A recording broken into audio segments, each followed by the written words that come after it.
महाराष्ट्र भर में इलेक्शन का माहौल पूरे शबाब पर है और तमाम सियासी पार्टियां अपने अपने उम्मीदवारों को कतईयत देकर आज फॉर्म भरवा चुकी है।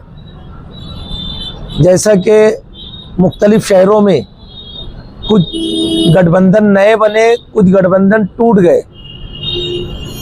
वो तमाम गठबंधन अपनी सियासी ताकत बढ़ाने के लिए थे, लेकिन मालेगांव में शेख आसिफ साहब की पार्टी इस्लाम और समाजवादी पार्टी ने जो गठबंधन किया है, एक मकसद लेकर किया है कि शहर में जिस तरीके से यहाँ के लोगों को मुख्तलिफ बातों से परेशान किया जा रहा है, तो उनकी हिफाजत, उनके तशख़्ख़ुस के बका के लिए काफ़ी पहले से ये गठबंधन किया गया था।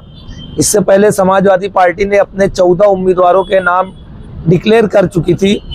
उसमें से एक खातून किसी वजह से, किसी मजबूरी से वो इलेक्शन नहीं लड़ सकी।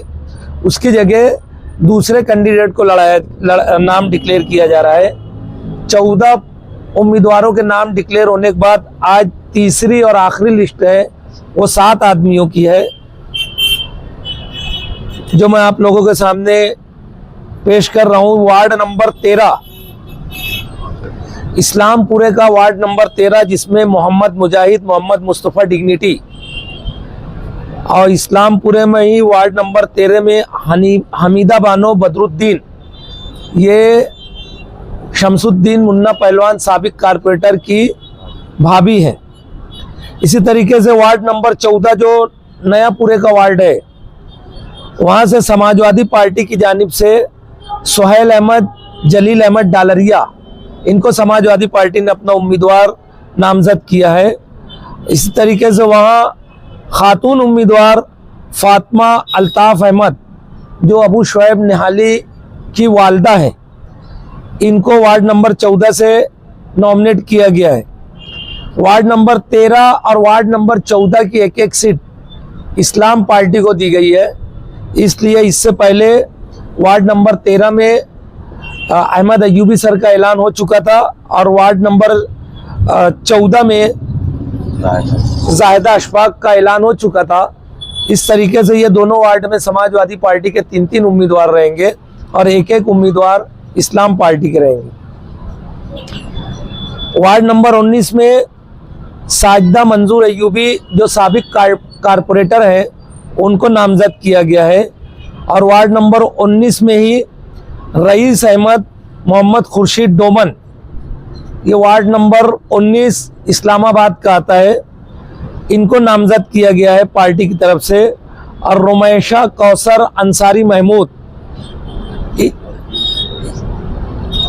मेंबर की अहलिया है, ये बेटी है रोमैशा कौसर, इनको पार्टी ने वार्ड नंबर 19 इस्लामाबाद से नामजद किया है। वहाँ से वार्ड नंबर 19 से इससे पहले राहिल हनीफ साहब के नाम का ऐलान किया जा चुका है। इस तरीके से पूरे शहर में समाजवादी पार्टी जो सेकुलर फ्रंट के साथ है, तो उनकी 20 सीट मालेगांव शहर में मुकाबला करेगी और हम एक पूरी तैयारी के साथ आवाम के सामने जाएंगे और अपना जो जिस मकसद के लिए हम लोग इकट्ठा हुए हैं, सेकुलर फ्रंट बनाए हैं, आवाम के सामने अपनी बात रख के अपने उम्मीदवारों के लिए वोट मांगेंगे। ऐसा नहीं लगता इस बार के इलेक्शन में उम्मीदवारों का नाम डिक्लेयर करने में इतनी देरी की है कि आवाम को अब फैसला करने का वक्त ये दिया गया है कि वो उनमें कंपेयर कर सके कि कौन बेहतर है और कौन नाकारा है। अब ये थोप दिया गया जो है यही है, इन्हीं को झेलो। ऐसा नहीं है, असल में इलेक्शन डिक्लेयर हुआ और हम लोगों ने अपने उम्मीदवारों के नामों को कतईयत देना शुरू किए। मैं इससे पहले की प्रेस कॉन्फ्रेंस में भी कहा था कि शहरी की आदत इतनी मुफलिस है कि वर्कर पैदा नहीं कर सकी, और सामने हम जब अपने उम्मीदवार को डिक्लेयर करते थे तो वो इंतजार में बैठे रहते थे। जिनको टिकट नहीं मिला उनको हमको समझाने का मौका नहीं देते थे, उनके पास जाके लालच देते कि हम तुमको मदद भी करेंगे और तुमको टिकट भी देंगे। तो हिकमत अमली के तहत हम लोगों ने तो खास तौर पे हिकमत अमली के तहत थोड़ा ताखीर से ऐलान किए। और रहा सवाल आवाम तजब्जुब में रहेंगे, हम आवाम के बीच में जाएंगे। ये जो पीरियड है, जो सेकुलर फ्रंट का जो गठबंधन हुआ है, तो हम लोग जो काम कर रहे हैं आवाम के सामने जाके अपना काम पेश करेंगे और अपना मंसूबा बताएंगे। तो हमें उम्मीद है आवाम ज़रूर मुतमईन होगी। क्या समझा पाएंगे आप आवाम? हमारे पास टीम वर्क है, हम कोशिश करेंगे कि आवाम के पास जाए और आवाम को समझाएं, अच्छे ढंग से समझाएं। और बहुत सारी चीज़ें ऐसी है जो आवाम के सामने है, आवाम खुद समझ रही है कि कौन लोग काम कर रहे हैं। अभी तक शहर में कई इलाके ऐसे हैं तो उम्मीदवारी का फॉर्म भरे हुए लोग कस्म में है कि अभी भी हमारा टिकट मतलब ये काम लगता है या आपको घर बैठना पड़ेगा, ये भी सूरत है। समाजवादी पार्टी ने जितने नामों का ऐलान किया है उतना उनका नॉमिनेशन फॉर्म भरने के वक्त ही उनका एबी फॉर्म देकर उनका नॉमिनेशन फॉर्म भरा दिया गया। आप सेकुलर फ्रंट का सवाल है। सेकुलर फ्रंट में भी हमारी दोस्त पार्टी है, उनकी तरफ से भी हमें उम्मीद है कि इसी ढंग से हुआ होगा। अगर कुछ बात होगी तो उसको देख लेंगे, समझ लेंगे।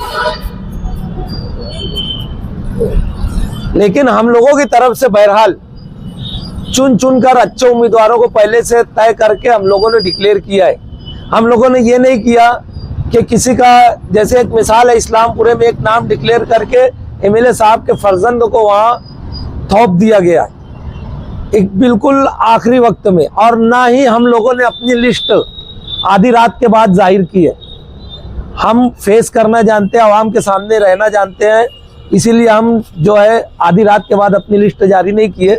और ना इस तरीके से आवाम को धोखे में रखे कि नाम का कुछ ऐलान करके और दूसरे वार्ड से ला के आमदार साहब ने इस्लामपुरे में अपने साहबजादों को वहाँ टिकट देके खड़ा कर दिया। भाई बाकी उम्मीदवार तो आप फॉर्म भरने के बाद नाम जाहिर कर रहे हैं, तो आधी रात को कर दिए थे। देखो देखिए, हम लोग कल रात को लिस्ट डिक्लेयर करना चाहते थे, मगर फॉर्म की जो मिस्टेक थी, फॉर्म के अंदर जो बहुत सारी बातें थी उसमें हम लोग उलझे थे, इसीलिए कल हम लोग डिक्लेयर नहीं किए थे। कि हमारी लिस्ट कल फाइनल हो चुकी थी और कल हम लोग डिक्लेयर करने वाले भी थे। कल दिन में ही पार्टी लिस्ट फाइनल हो चुकी थी। आप जितने सियासी हमला कर रहे हैं कि आधी रात को हम डिक्लेयर नहीं करें, आपको उम्मीदवारी का फॉर्म भरने के बाद सुनिए ना, सोहेल भाई ने जैसा कहा ना कि लिस्ट कल डिक्लेयर होने वाली थी, लेकिन पेचीदगी ये थी कि कुछ उम्मीदवारों के पास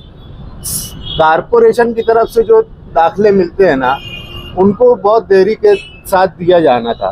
तो उस वजह से हम लोग भी तजब्जुब में थे। एक बात, दूसरी बात ये कि जो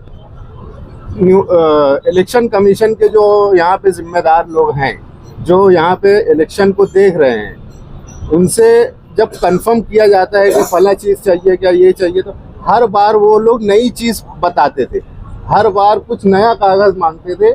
इसकी वजह से बहुत डिफ़िकल्टी और बहुत तकलीफ आई।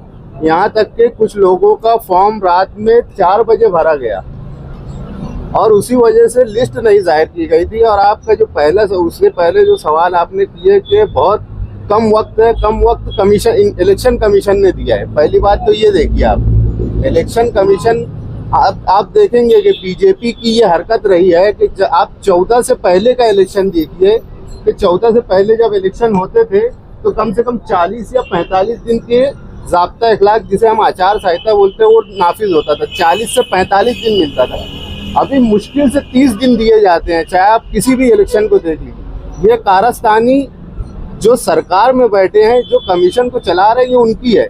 अब उसमें जो उम्मीदवार, जाहिर सी बात है, देखिए आप भी समझदार है, जो उम्मीदवार होता है वो पीछे 2022 से लगा हुआ है, मेहनत कर रहा है। आप समझिए इस बात को। तो आप ये मत बोलिए कि हम लोग 10 दिन में आवाम को क्या समझाएंगे। आवाम को जो उम्मीदवार ख्वाहिशमंद थे और उनका टिकट आज फाइनल हुआ, वो आवाम को पिछले 2.5-3 साल से अब खुद की कारकर्दगी बता रहे हैं और उनकी खिदमत के जो एवज जो वोट लेना चाहते हैं, वो आज मौका आया है। तो कोई शॉर्ट टर्म नहीं है। दूसरी बात ये कि शहर जिस तरह 10-12 महीनों से परेशान है, उसको देखते हुए हमें पूरा यकीन है कि काम करने वाला जो सेकुलर फ्रंट बना है और जो बुनियाद है, एक तो तरक्की और दूसरा तहफ़्फ़ुज़, ये दो बुनियाद है इस सेकुलर फ्रंट की। और मैं समझता हूँ कि पूरा शहर, आप अगर 21 के 21 पैनल पे नज़र डालेंगे तो चुराए हुए या खींचे हुए उम्मीदवार ही मिलेंगे सामने आपको। फ्रंट के ऐसे उम्मीदवार नहीं हैं। फ्रंट के उम्मीदवार जो थे वो अपनी अपनी पार्टियों के लिए मेहनत करने वाले लोग हैं। मजलिस के उम्मीदवार के मुकाबले में हमने आवाम के बीच में रहने वाले लोगों को टिकट दिया है और यही मालेगांव में शहरी सियासत की खासियत रही है, जो हमने यहाँ तक उसको बरकरार रखा है।